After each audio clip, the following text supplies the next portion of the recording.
In the heart of a quiet laboratory, a group of scientists watched as a small rodent, marked with ink on its back, sniffed its way through a simple maze. At first, the rat moved aimlessly, pausing at every corner, seemingly uncertain about what it was searching for. But day after day, as the experiment was repeated, something curious happened. The rat began to reach the end faster, its path more confident, as if an invisible map had formed in its brain. The researchers weren't simply studying rodents. They were uncovering the blueprint of human behavior. What they were witnessing was the birth of a habit, a sequence of actions becoming automatic, a process that would become central to how people lived their lives, often without realizing it. In a dim office years later, Charles Duhigg sat across from a neurologist named Anne Graybeal at MIT. Her lab had become a temple of behavioral science. With calm precision, she explained how habits emerged in the brain, particularly in an area known as the basal ganglia. This small, ancient part of the brain was responsible for routine behaviors, from brushing teeth to driving to work. Graybeal described how, in their tests, a cue, like the clicking of a gate, would activate the rat's brain. Then the rat would go through a routine and finally receive a reward, like chocolate. The brain activity spiked at the cue and again at the reward, but remained quiet during the actual routine. This was the habit loop: cue, routine, reward. Charles listened, fascinated. This simple loop had profound implications. It explained not only why habits form, but how they could be changed. If the cue and reward remained the same, the routine could be altered. Elsewhere, in a bustling city, a woman named Lisa Allen stood as an example of this theory in action. Just a few years prior, Lisa's life was spiraling. She was overweight, chain-smoking, and deeply in debt. But a trip to Cairo to escape a breakup had changed everything. There, on a whim, she vowed to quit smoking. That one decision became a keystone habit, one that would cascade into other areas of her life. Lisa began running. She started eating healthier. She applied to college. In a few years, she transformed not only her body but her mindset. Researchers scanned her brain and saw physical changes. Her basal ganglia, once clouded with impulses, now revealed patterns of self-discipline and control. It wasn't willpower alone. It was the rewiring of habits. Charles met with scientists at the National Institutes of Health who had tracked Lisa's transformation. They explained how changing one habit, just one, could create ripple effects. This keystone habit triggered a chain reaction, altering other behaviors unconsciously. It was as though she had inserted a new gear into her mental machinery, and it kept turning. In another part of the world, a man named Eugene Pauly offered a different, even more startling story. After a viral infection ravaged parts of his brain, Eugene lost the ability to form new memories. He couldn't remember conversations from a few minutes earlier, yet he could find his way around his house, go for walks, and even prepare meals. How? Scientists observed Eugene navigating his world with surprising ease. Though he had no memory of the layout, his brain had formed habits. He followed cues, a hallway corner, the scent of bacon, and responded with routines. His basal ganglia remained intact, silently storing these patterns. Memory was gone, but habit endured. This discovery astonished researchers. Habits existed independently of conscious thought. People could perform complex routines while their minds were elsewhere. Habits were powerful, automatic, and deeply ingrained. In the corporate world, these lessons were already reshaping billion-dollar industries. Procter & Gamble, the makers of Febreze, had initially launched the product as a powerful odor remover, but sales were disappointing. No one bought it, even though it worked remarkably well. The company's marketing team, led by a determined executive named Clayton, was puzzled. After months of research, they discovered the key. People didn't just want to remove bad smells, they wanted a cue to trigger a routine that felt rewarding. P&G began promoting Febreze not as a cleaner, but as a finishing touch after cleaning. The cue was completing a chore. The routine was spraying Febreze. The reward was a fresh, clean scent. Sales skyrocketed. The product became a sensation. It was the power of habit at work. By aligning Febreze with a habit loop, P&G had transformed its market. In another part of America, the CEO of Alcoa, Paul O'Neill, took the reins of a troubled company. Investors expected a plan for profits. Instead, O'Neill focused on one thing: worker safety. He insisted on zero injuries. Executives were stunned, but O'Neill knew that safety was a keystone habit. If safety improved, everything else would follow: communication, productivity, and morale. Under his leadership, Alcoa transformed. Injuries dropped, profits soared, all because of a single keystone habit. Charles realized that habits didn't just shape individuals, they governed organizations. Cultures were a reflection of shared routines. Change the habits, and you change the culture. As he dug deeper, Charles encountered Tony Dungy, the head coach of the Tampa Bay Buccaneers. Dungy believed that players didn't need more complicated strategies. They needed habits. He drilled his team on simple routines. When the quarterback moves this way, do that. Practice until it was automatic. At first, the team struggled, but over time, players stopped thinking and started reacting. They moved instinctively, and victories followed. Eventually, Dungy led the Indianapolis Colts to a Super Bowl win. Behind these stories was a common truth. Habits could be diagnosed, dissected, and reshaped. It wasn't easy. Old habits never truly disappeared, but they could be replaced. The golden rule of habit change was simple. Keep the cue and reward, change the routine. Back in a lab, researchers were experimenting with monkeys. The animals were trained to press levers in response to certain lights, receiving juice as a reward. Over time, they began reacting even before the juice arrived. Their brains anticipated the reward, releasing dopamine in anticipation. This explained cravings, addictions, and even marketing cues. Charles realized that anticipation was powerful. It was the promise of reward, not just the reward itself, that shaped behavior. This insight explained everything from gambling to overeating to compulsive shopping. Habits were not just loops, they were emotional drivers. In a hospital room, a man struggled with alcoholism. He had tried everything: rehab, therapy, medication. Nothing worked. Then he found Alcoholics Anonymous.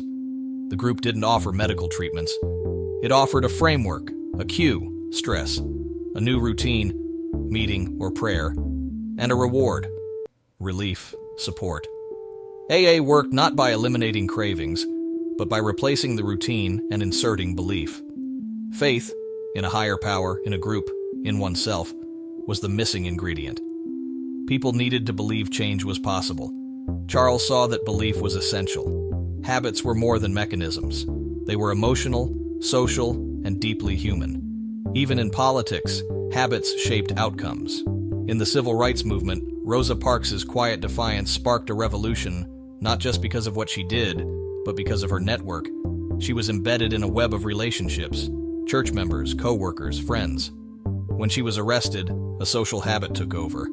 People felt compelled to act. Movements spread not just through passion, but through habits of behavior. Meetings, chants, boycotts, all became routines. Over time, they changed the culture of a nation. In homes, in businesses, in society, habits ruled. They were invisible scripts, guiding decisions, shaping destinies. And yet, they were not fate. They could be rewritten. In the final hours of compiling his research, Charles stood back and looked at the mosaic he had assembled. There was Eugene, the memoryless man who could still walk to the kitchen. Lisa, the transformed woman who had reshaped her life. The Fabrizi marketers who turned failure into success. The steel company that found riches through safety. The football coach who believed in instinct.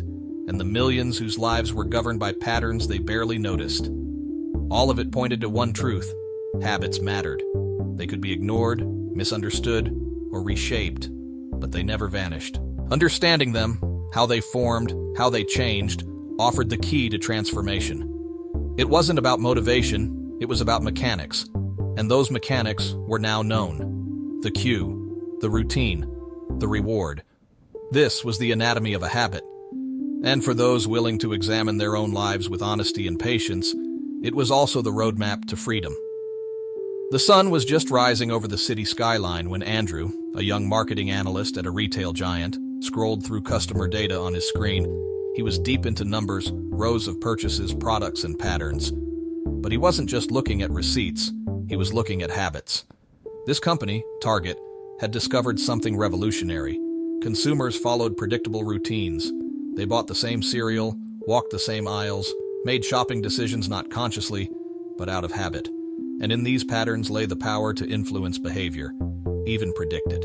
A man named Andrew Pohl had been tasked with one challenge: figure out which customers were pregnant. It might sound intrusive, even unethical, But for retailers, identifying expectant mothers was gold. They were about to form new habits, habits that could last a lifetime. The key was to send coupons not too obvious, not revealing, just suggestive, maybe unscented lotion, or vitamins, enough to slip into the customer's subconscious and build trust. One day, a father stormed into a Target store in Minneapolis, furious. His teenage daughter had received coupons for baby clothes and cribs. Was the store encouraging her to get pregnant? The manager apologized profusely. Days later, the father returned. She was indeed pregnant. Target had known before he did. This wasn't luck, it was habit prediction. When people's routines shift, new baby, new home, new job, they're open to influence. Catch them then, and their habits become your habits. This was the golden window. Across the country, another transformation was underway. Starbucks, the coffee behemoth, wasn't just selling caffeine, it was shaping behavior. At the heart of its strategy was an understanding of willpower, how it could be trained like a muscle, how habits could be crafted with precision. One employee, Travis, had grown up in chaos. Drugs, abandonment, and instability were all he knew. But Starbucks hired him, trained him, and gave him tools to build routines. They taught him how to respond to angry customers, how to follow scripts, how to develop self-discipline. It wasn't therapy, it was habit engineering. The training emphasized cues, customer complaints, and taught new routines. Stay calm, follow the plan. The reward? Praise, a good shift, maybe even a promotion. Over time, Travis transformed. The same kid who once couldn't hold a job was now managing others. Starbucks didn't just train for service, they built habits of success. Charles explored more. He found that willpower wasn't just a personality trait, it was a habit loop in itself. People with strong willpower often structured their lives with routines that reinforced discipline. They made their beds, they planned meals, they kept rituals. In one study, students who kept food journals lost more weight. Why? Because journaling became a keystone habit. It triggered awareness. That awareness spread to other choices. Just like Lisa's running or O'Neill's safety plans, journaling created a ripple. Even the military used habit psychology. In Iraq, a colonel noticed that crowds would gather at plazas and quickly become violent. He studied the patterns. The cue? People would gather, food vendors arrived, tension rose. The routine? Shouting, chaos. He changed the loop, had vendors removed. The crowds dispersed peacefully. By identifying cues and disrupting routines, he changed outcomes. Charles saw that habits existed at every level. Individual, corporate, even societal. And changing them was rarely a matter of will alone. It was strategy. In another part of the story, the focus turned to crisis. Companies changed in crisis, not because they wanted to, but because they had to. Take Rhode Island Hospital. Repeated errors, arrogant surgeons, and poor communication plagued it. Patients died because no one challenged authority. But then a crisis struck. A series of errors made national headlines. The hospital was forced to reevaluate. New routines were implemented. Checklists, communication drills, team huddles. The cue was a surgery. The new routine was collaboration. The reward was safety. Habits saved lives. Charles met with psychologists who had studied inflection points. Crises broke down routines. In that gap, new behaviors could be inserted. But they had to be reinforced, daily, repeatedly, until they became second nature. Meanwhile, in retail, customers' habits were still the holy grail. But companies learned a lesson. Too much knowledge was dangerous. If a customer felt manipulated, they rebelled. Target had to hide its insights. Bury baby coupons among ads for lawnmowers and wine glasses. Make it subtle. Make it feel accidental. Let the habit grow without detection. Consumers didn't mind influence. They minded awareness of it. In another story, Charles revisited the role of belief. Alcoholics Anonymous had already taught that belief was a key part of change, but belief didn't have to be spiritual. It could be communal. In one case, a woman struggling to maintain sobriety began relapsing after a tragedy. Her sponsor encouraged her not to give up, reminding her of the group's belief in her. That belief, borrowed when she had none, carried her through. People don't just need new routines. They need belief systems that support them. Back at MIT, researchers continued mapping brain activity. In one experiment, rats were rewarded inconsistently. Sometimes the chocolate came, sometimes it didn't. This created obsession. The brain became hyperactive with craving, hoping for the reward. This explained gambling addiction, compulsive checking of phones, even binge-watching. Unpredictable rewards created deep habits. The cue remained the same. The reward was uncertain. The craving intensified. Charles realized this craving was the secret fuel of habit. Without craving, habits were fragile. With craving, they were nearly unbreakable. But craving could be redirected. That was the power. A smoker didn't just crave nicotine. They craved the break, the ritual, the social connection. If those could be replaced, same cue, new routine, same reward, the habit could shift. In business, this was applied ruthlessly. Cinnabon placed stores away from food courts, so the smell was unexpected, triggering cravings. Toothpaste makers added mint not for cleaning power, but for a tingle that felt like cleanliness. It was all designed to manipulate craving. Even exercise could be engineered. One woman formed a workout habit by always putting on her shoes at the same time, rewarding herself with a smoothie. Eventually, the craving for the reward pulled her into the habit. In a suburban church, Pastor Rick Warren used habits to build community. He encouraged small, manageable routines, daily prayer, weekly groups. Over time, these formed a spiritual habit loop. The cue was stress. The routine was prayer or fellowship. The reward was peace. People didn't just join a church, they joined a rhythm. Rick believed in small wins, easy habits that built momentum. And it worked. His church exploded in growth, not because of grand gestures, but because of tiny, repeatable actions. Charles saw that habits had to be simple. The more complex a change, the more likely it would fail. But small routines, repeated over time, could rewire a life. The golden rule held steady. Keep the cue and the reward, change the routine. But it wasn't always easy. Habits resisted change. The brain preferred the familiar. So, success required awareness. You had to identify your loops, understand your triggers, choose your new routine. Charles experimented on himself. He had a habit of buying a cookie every afternoon. He knew it was bad, but he couldn't stop. So he tracked his behavior. Was it hunger? Boredom? Socializing? He found that the cue was a dip in energy. The reward wasn't the cookie. It was the break, the conversation with colleagues. So, he changed the routine. Instead of the bakery, he took a walk, talked to a friend. The craving was satisfied. The cookie habit disappeared. This was habit hacking. It wasn't about cutting bad habits cold turkey. It was about replacing them with better ones. Charles knew this applied to everything, from spending to eating, exercising to procrastinating. Each behavior followed the same pattern: cue, routine, reward. And within that loop was power. Power to change, power to control, power to transform. He watched as corporations, churches, schools, and families implemented these lessons. Some succeeded, some failed, but all shared one truth. Habits mattered more than motivation, more than strategy, more than knowledge. Habits were destiny, but they didn't have to be fate. They could be studied, rewritten, reinforced. And in doing so, a person could become someone new. Not through dramatic overhaul, but through daily repetition. Back in the lab, the rats kept running. Their mazes grew more complex. But with each trial, their paths became more efficient, their brains quieter, their movements more automatic. They weren't thinking.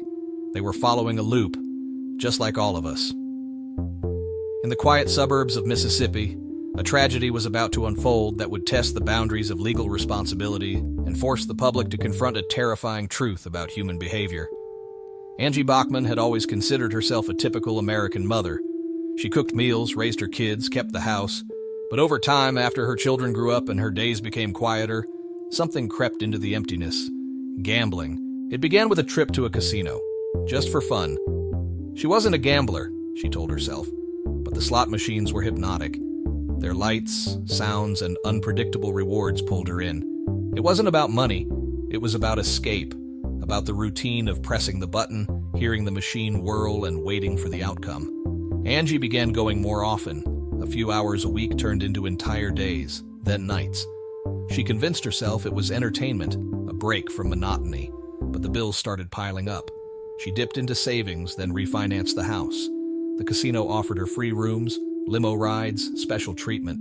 They knew her patterns. They sent her offers when she stopped showing up. They knew her better than she knew herself. One day, she had lost everything, over $25,000. Her husband left. Her family was devastated. She stood in court, accused of stealing from her in-laws to feed her addiction. Her defense was chilling. It wasn't her fault. The casino had designed the system to be addictive, and it worked by exploiting habit loops: cue, routine, reward, fueled by unpredictable payouts and reinforced by craving. The court didn't absolve her, but the case sparked debate. To what extent are habits a matter of choice? When does the brain's routine override moral judgment? Charles saw in Angie's story a darker side of habit.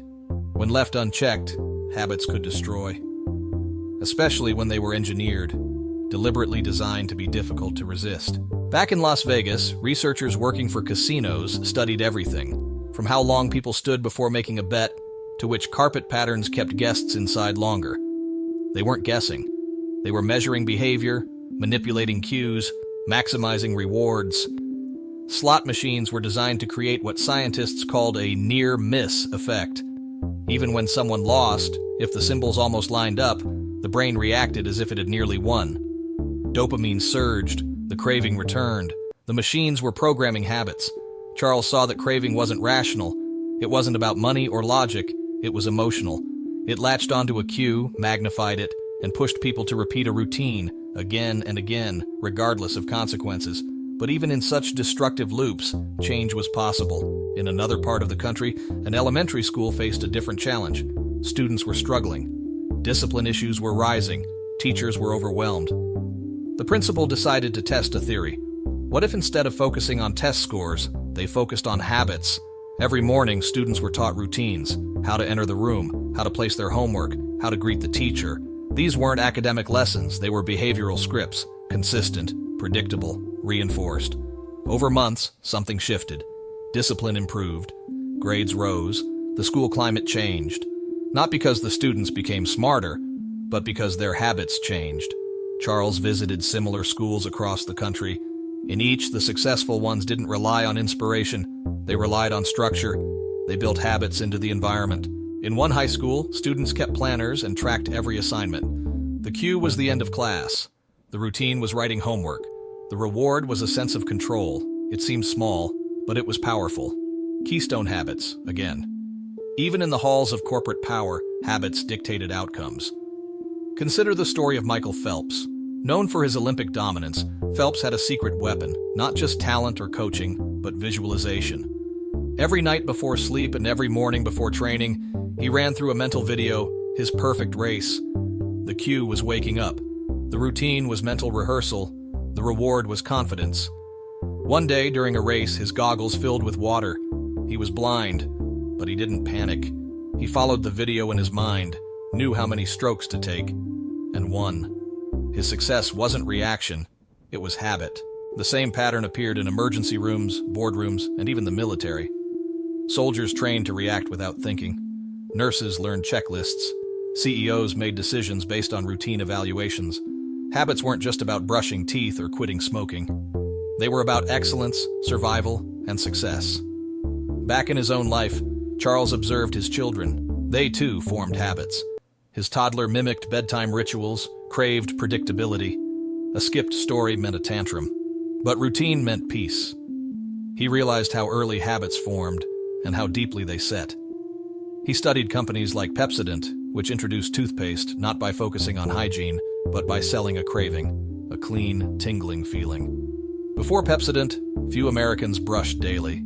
After, it became a national habit. Not because of health, but because of a craving for that minty reward. Companies everywhere use this formula. Even in fast food, the design was deliberate. The smell of fries, the crunch of chicken, the repetition of packaging, all aimed to embed routines.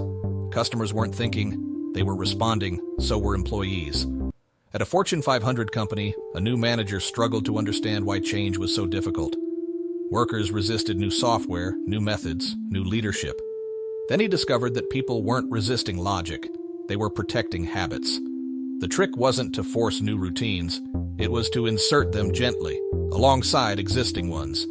Keep the cues, keep the rewards, change the middle. Charles saw that culture itself was a collection of habits, and changing culture meant changing routines. But it always came down to awareness. Angie, the gambler, only began recovering when she recognized her cues: loneliness, boredom, sadness. Once she noticed them, she could insert new routines. A walk, a call, a meeting. She still felt cravings, but she no longer obeyed them, and that was the key. Old habits never truly die. They wait, dormant. But with effort, new habits can override them. It requires discipline, support, belief, and practice. Charles observed people building morning rituals, writing journals, meditating, exercising. They weren't glamorous, but they were anchors, habits that gave structure to chaos. In one story, a man overcame obesity by structuring his day with strict routines. Same breakfast, same workout, same sleep time. He wasn't dieting, he was automating success. Habits freed him. In another, a woman climbed out of debt by tracking every dollar. She kept a notepad. Every purchase was written down. The cue was spending. The routine was recording. The reward was clarity. Over time, her spending fell. Her savings grew. No app, no lecture, just habit. Charles knew the challenge wasn't forming a habit, it was sustaining it. That required systems, reminders, environment, accountability. In a weight loss group, members paired up to text each other daily. The cue was waking up. The routine was texting a goal. The reward was support. It wasn't about food, it was about habit accountability. Even marriages benefited. One couple created a nightly habit, sharing one gratitude. The cue was bedtime. The routine was speaking. The reward was connection. Over years, the practice deepened their bond. It was simple, but powerful. Because habits compound. One good choice made daily becomes a transformation over time. It isn't immediate, but it's inevitable. And it begins the same way, with awareness. Charles reflected on his own routines. He no longer bought the afternoon cookie. He walked. He wrote more, slept better. Not because of inspiration, but because of habit. And he knew this knowledge, shared with the world, could change lives. It wasn't about being perfect. It was about understanding the loop. Cue, routine, reward. Every habit followed it. And every habit could be re-engineered. As the research deepened, Charles found himself repeatedly returning to one truth. The small things matter. It wasn't the grand goals or sudden inspirations that changed lives, but the steady repetition of simple behaviors, and often it was those quiet, unnoticed shifts that created the biggest impact over time. In one company, a manager implemented a peculiar policy. Everyone had to stand up during meetings, just that one rule. The meetings became shorter, sharper, more productive. The cue was entering the room, the routine was standing, the reward was saved time. Employees initially complained, but soon the standing habit spread to other departments. Elsewhere, a tech startup made a practice of weekly retrospectives. Every Friday, the team reviewed what worked and what didn't. The cue was the end of the week. The routine was reflection. The reward was learning. Over time, the company avoided repeated mistakes and scaled faster. Habits weren't only about individual self-improvement. They were the foundation of high-performing teams and resilient organizations. In the thick of Silicon Valley, Google had implemented something called Project Aristotle. They wanted to decode what made a perfect team. Was it intelligence, skill, leadership? The answer surprised them. It was psychological safety, a culture where people felt safe to take risks and be vulnerable. That safety emerged from habits, taking turns to speak, listening without judgment, celebrating small wins. It wasn't about brilliance, it was about the structure of behavior. Habits again. Charles realized that even creativity, often thought to be spontaneous, was the result of deeply ingrained patterns. Writers had routines, artists had rituals, scientists followed systems. Innovation wasn't born in chaos. It was born in structured repetition. In a famous example, novelist Stephen King revealed that he wrote every day, same time, same place, same cup of tea. The cue was the location. The routine was writing. The reward was progress. Over years, his books piled up, not from bursts of genius, but from reliable habits. And in a hospital trauma center, doctors saved more lives not by working harder, but by following checklists. Routines saved lives. Even decision-making, Charles learned, was deeply habitual. In high-stakes environments like aviation, pilots followed precise protocols, not because they couldn't think, but because they knew thinking failed under pressure. In one case, a pilot landed a disabled plane with no engine power. When asked how he stayed calm, he said, "I didn't. I followed my training." Training was just another word for habit. So was instinct. So was discipline. Charles began seeing habits everywhere. In sports, basketball teams practiced plays so often they could execute them blindfolded. The cue was a whistle. The routine was motion. The reward was a basket. Talent mattered, but habit won games. In families, morning routines determined emotional climate. Was it rushed, frantic, or calm and connected? The tone often depended on habit. One mother implemented a breakfast ritual: music, shared gratitude, a few deep breaths. At first, her children resisted, but within weeks the mornings shifted. Less yelling, more laughter. The habit became their rhythm. In marriages, therapists noted that successful couples had rituals of connection. Good morning kisses, shared chores, date nights. These weren't glamorous, but they created security. The cue was daily life. The routine was affection. The reward was love. Habits defined relationships. Even grief followed habits. After losing someone, people needed routines: lighting a candle, visiting a grave, writing a letter. These helped process pain, restore normalcy. Charles discovered that the brain craved certainty. Habits provided that certainty, especially during upheaval. In prisons, a new program taught inmates how to break cycles of violence by replacing their habitual reactions. When angry, they learned to breathe, to count, to walk away. It wasn't immediate, but over time, assaults declined. The cue was provocation. The new routine was regulation. The reward was peace. These weren't just ideas. They were brain-deep mechanisms, and they were scalable. Charles revisited the keystone habit theory again. One habit, carefully chosen, could ignite a chain reaction. In one community, people began planting gardens. It started small, a few beds of vegetables. But that led to block parties, neighborhood cleanups, reduced crime. The cue was a desire for beauty. The routine was planting. The reward was pride. The gardens became more than food. They were a habit of care. Elsewhere, a church started a volunteering habit. Members committed to one act a week: serving meals, tutoring, visiting the elderly. Attendance rose, donations rose, joy rose. One act rippled outward. Charles noted that for habits to stick, they needed three things: a clear cue, a consistent routine, and a meaningful reward.